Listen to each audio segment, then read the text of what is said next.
What do I mean when I say etched? Etched means carving into, okay? So a water spot that's etched is that, and that, and that, and that, and that, and that. Etched water spots, right? They look like this. And then you have people that are in the comments of my videos saying acid can remove that. I know that's a silly exercise to do, but it doesn't look like it worked.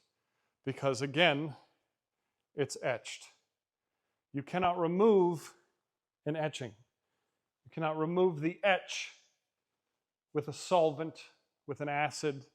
You have to physically abrade the surface to remove the etch, which is the dead or etched portion of the clear coat or the glass.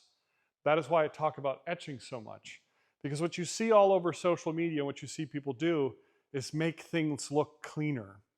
And by having diffused light or looking at it from an angle, here's a great example, things look like they're cleaner. That looks great. If this was terribly water spotted, you would see them. I could use some acid, and then you'd be like, oh, he fixed it. And then you turn the light on, and you go, oh no, they're etched. And you can see over here, I've already done an example of how we remove etched water spots. Why does this happen? Etching happens from heat. The minerals expand and contract with the glass or the paint as the sun heats up the panels.